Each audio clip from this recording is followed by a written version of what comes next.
but you have to surround them with people who understand the club. You have to surround them with characters who do things for the right reasons. Vincent, a great first week at Burnley Football Club. How's things gone? Yeah, lovely. Weather's been perfect. The players have responded to anything we've thrown at them, and yeah, I'm enjoying being here with the staff. I'm enjoying being here with a group of players. It's been a great experience so far. You know, we're preparing for a tough season, a long season. You put in the work now, and the work is also more. I think it's a little bit more than just hard work on the pitch. It's also more meetings, probably more emphasis on the tactical side of things, because you're trying to adapt a few principles. But it's exciting. What is your philosophy going into these next 3 to 4 weeks, and how are you best preparing the squad for the season, because it is so close now, isn't it?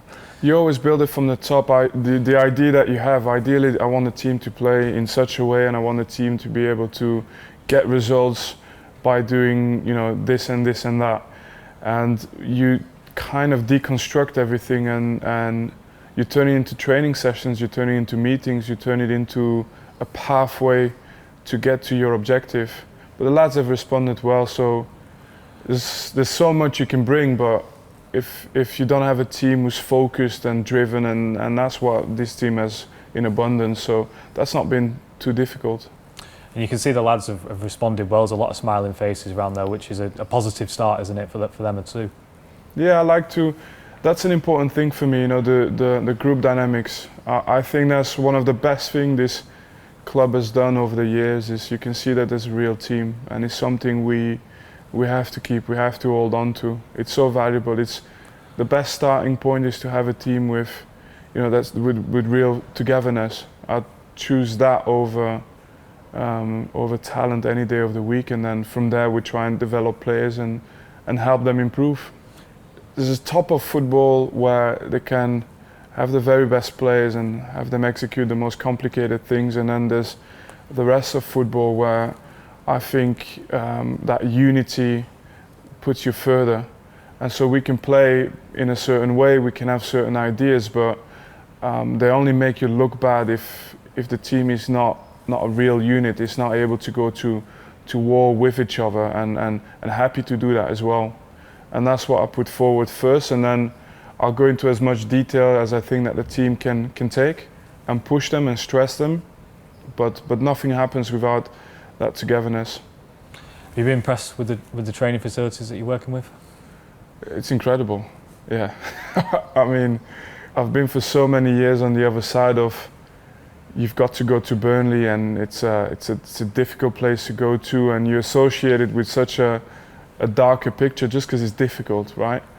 And when you come here, it's got everything of a high performance environment. It's got everything that you would need as a young player to come through and improve. And then you add this to the fact that we do have that traditional side with the fans, with the stadium, and it's just what you need in football. This aspect of you know, being close to the community of your club, and at the same time have everything you need to perform, because that's what people demand. Obviously it's been a very busy week for you on the pitch. I'm guessing it has been as well off the pitch, and with player recruitment, player departures, with Nick Pope leaving to Newcastle United.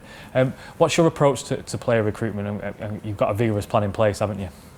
I think recruitment is what makes or breaks a club. It's as simple as that, especially in a period like us where it's a transition moment, and so we can't stress enough how important it is for us to get players in who are fit, get players in who can grow the value, can grow value in the future.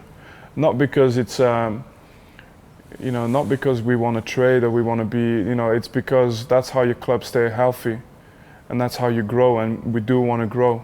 I was pleasantly, and I'm actually amazed at the quality and the work rate of the staff behind the scenes, so the scouting staff, people involved in recruitment, so they work tirelessly, and we've put in a lot of effort to bring players to the club who are going to have a future not just now but beyond as well, and that's an exciting but very important part, and we try and do it very diligently.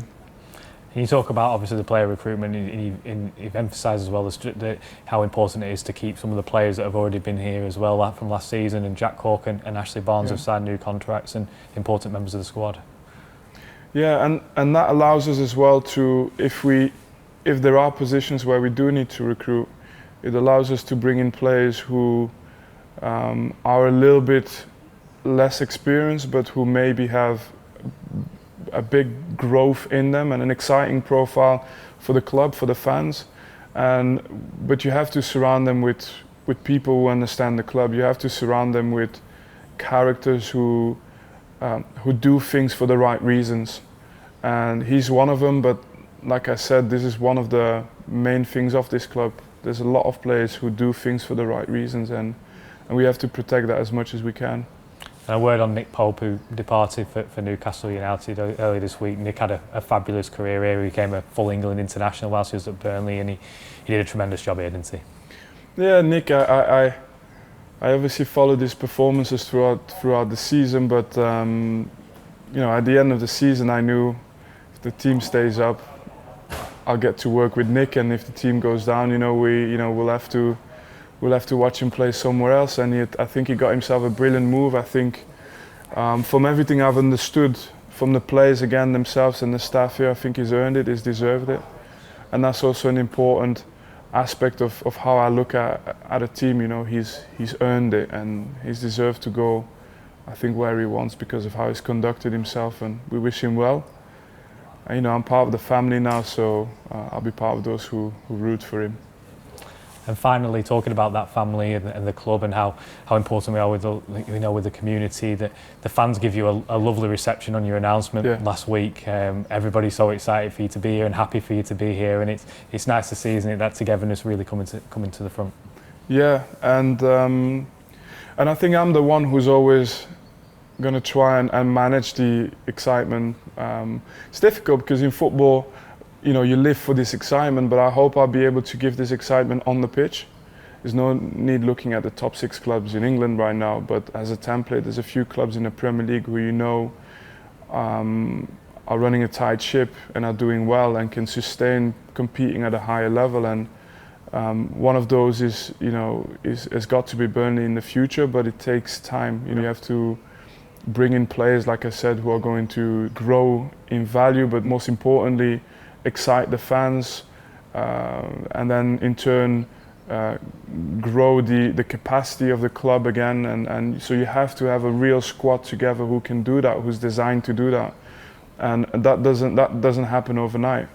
You could go in a transfer window and say, okay, all we're looking for is more experienced players, and we put all our chips on promoting in the first year, but it's a bit bigger than that. I think we have to be willing to turn it around first, and then if we stay calmer than most of the football madness in football, and I think we're geared up to do that, I see us going on a similar path.